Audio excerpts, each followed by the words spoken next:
Hi నమస్తే, నేను మీ Ramya. Welcome back to Jasvi cooking recipes. ఈరోజు నేను అరటికాయ ఫ్రై ఎలా ప్రిపేర్ చేయాలో చూపిస్తున్నానండి. ముందుగా ఇలా మీడియం సైజువి అరటికాయలు 2 తీసుకోవాలి.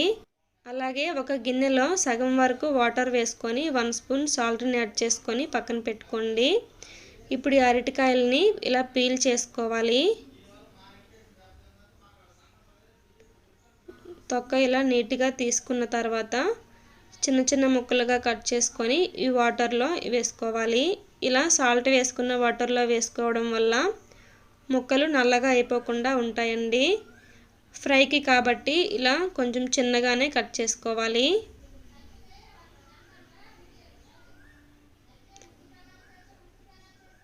ఇంతకన్నా చిన్నగా కట్ చేసుకున్నా మనం ఫ్రై చేసుకునేసరికి కొంచెం సాఫ్ట్గా అయిపోతాయండి బాగా. ఇలా ఈ సైజు అయితే కరెక్ట్గా సరిపోతాయి. ఇప్పుడు అలాగే ఒక ఆనియన్ని 2 పచ్చిమిర్చిని కట్ చేసుకొని రెడీగా పెట్టుకోవాలి. ఇప్పుడు స్టవ్ ఆన్ చేసి కళాయి పెట్టుకొని 4 టేబుల్ స్పూన్స్ ఆయిల్ వేసుకోవాలి. ఆయిల్ హీట్ అయిన తర్వాత 1 టేబుల్ స్పూన్ పోపులు వేసుకోవాలి. పోపులు లైట్గా ఫ్రై అవ్వనివ్వాలి. ఫ్రైకి కొంచెం శనగపప్పు వేసుకుంటే మంచిదేనండి, అక్కడక్కడ తగులుతూ చాలా టేస్టీగా ఉంటుంది. పోపు వేగిన తర్వాత ఒక ఆనియన్, 2 పచ్చిమిర్చి, కొంచెం కరివేపాకు, 5-6 వెల్లుల్లిని ఇలా వేసుకోవాలి. వేసుకొని బాగా ఫ్రై అవ్వనివ్వాలి. ఫ్రై అయిన తర్వాత ముందుగా మనం కట్ చేసి పెట్టుకున్న అరటికాయ ముక్కల్ని వేసేసుకోవాలి. వేసుకొని ఇందులో 1 స్పూన్ సాల్ట్ యాడ్ చేసుకొని బాగా కలుపుకొని మూత పెట్టి మగ్గించుకోవాలి. సాల్ట్ని మీ టేస్ట్కి తగ్గట్టు యాడ్ చేసుకోండి.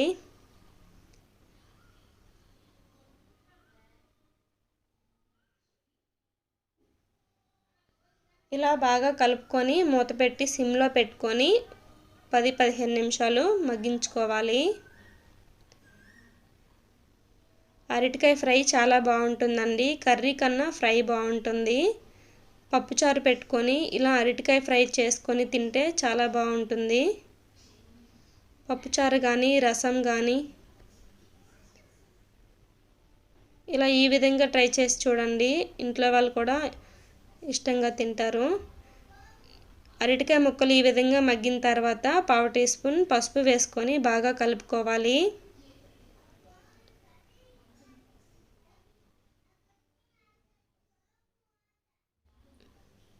బాగా కలుపుకొని 2 నిమిషాలు మూత పెట్టి మగ్గించుకోవాలి. 2 నిమిషాల తర్వాత 1 టేబుల్ స్పూన్ కారాన్ని యాడ్ చేసుకోవాలి. కారం వేసుకున్న తర్వాత బాగా కలుపుకోవాలి.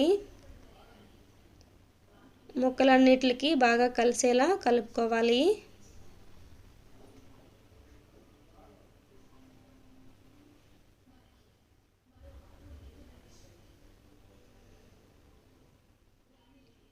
ఇప్పుడు ఇక మూత పెట్టకుండానే సిమ్లో మధ్య మధ్యలో కలుపుకుంటూ ఫ్రై చేసుకోవాలండి, కర్రీ పూర్తయినంత వరకు. అరటికాయ అడుగంటుతుంది చూసుకోండి, మధ్య మధ్యలో కలుపుకుంటూ ఫ్రై చేసుకోవాలి. సాల్ట్ కానీ కారం కానీ సరిపోకపోతే చూసుకొని ఇప్పుడే యాడ్ చేసుకోండి. అరటికాయ మనకి మెత్తగా ఉడికిపోయింది.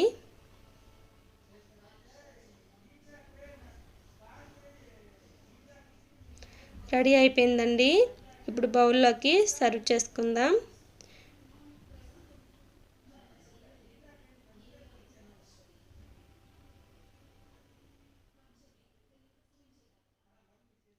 వేడివేడి అన్నంలో రసంతో అరటికాయ ఫ్రై వేసుకొని తింటే చాలా బాగుంటుందండి. ఈ రెసిపీ మీకు నచ్చినట్టయితే నా ఛానల్ని లైక్ చేసి, షేర్ చేసి, సబ్స్క్రైబ్ చేసుకోండి. తప్పకుండా గంట సింబల్ని కూడా ప్రెస్ చేయండి, అప్పుడే నా వీడియోస్ అన్నీ మీ ఫోన్లోకి వస్తాయి. Thank you for watching.